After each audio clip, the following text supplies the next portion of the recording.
Because we are now allowed to run in the mornings, I have decided to add an endurance or a running program to this week of programs. I will keep on adding these and progress them week by week to make them a little bit harder or maybe change things up. Each week I'll be posting 3 different styled running workouts. Each of these workouts will have a different running stimulus. It's very important that each of these workouts you start with an appropriate warm-up. On all of the other YouTube submitted workouts, I posted different kinds of warm-ups, and you're welcome to choose any of those. There are different ones. Some of them encourage agility work, some of them general warm-up work. Typically, a warm-up should include dynamic work, so you're not static stretching, you're prepping the body for movement. The first running WOD is a longer and slower kind of run, or a steady state kind of run. It's where we have a longer distance. In this case, you'll do a 5-kilometer run. You choose your intensity or your pace and you try and maintain it. For today, I want you to go out at a medium intensity. Most of you haven't done any running to date, so this will be the first run for a while. So go out, set a medium to easy pace, complete your 5K run in your neighborhood, and note your time.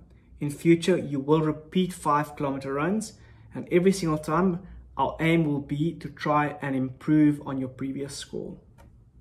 The second running WOD, we will be doing tempo runs. These are intervals, but they're longer in duration. Today, you're going to do 1-kilometer intervals. After each kilometer run, you'll give yourself a 3 minutes rest and repeat for a total of 4 to 5 sets. The idea here is to push as hard as possible for 1 kilometer and then use the 3 minutes rest to recover as much as possible. I want you to time each interval and see if your time declines over the 5 sets. Also, if we repeat these in future, you will have a point of reference to see if you are improving.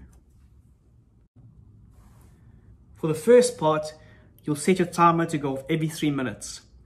Within a 3-minute time period, you will sprint 25 meters out and back, 50 meters out and back, 100 meters out and back. You will then rest the remainder of the 3 minutes and repeat for a total of 5 rounds. When I refer to a 25-meter shuttle, it means you're running to a point 25 meters out and sprinting back, then running to a point 50 meters out and back, then running to a point 100 meters out and back. You do not stop anywhere within this 25, 50, or 100 meter shuttle. You only rest after your last 100.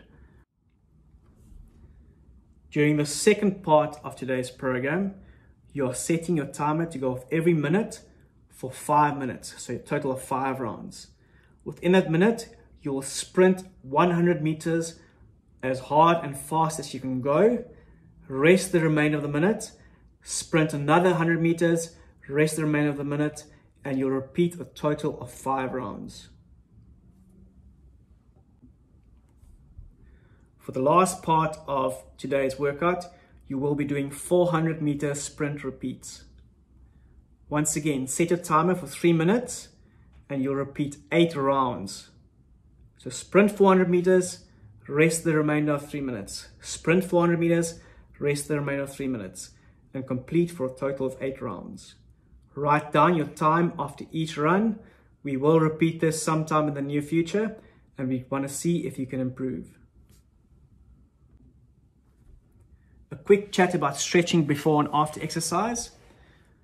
Only do your static type stretching after your exercise, so after you're running.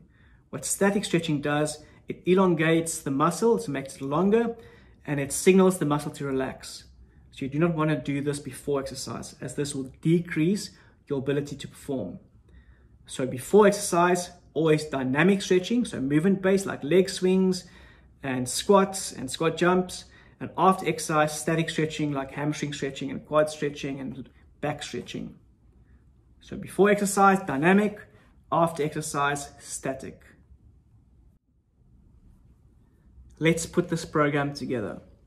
So depending on how often you're going to train, you can put together your own week schedule based on the following principles. You never want to complete a running WOD 2 days in a row. You always want to separate them with a rest day. Also, with the functional training workouts you've been doing, you never want to do them 2 days in a row. So you want to give a rest period in between. So now you can put the two together. You could, for example, on day 1, do your functional training as per the YouTube clips. And on day 2, do your first running WOD.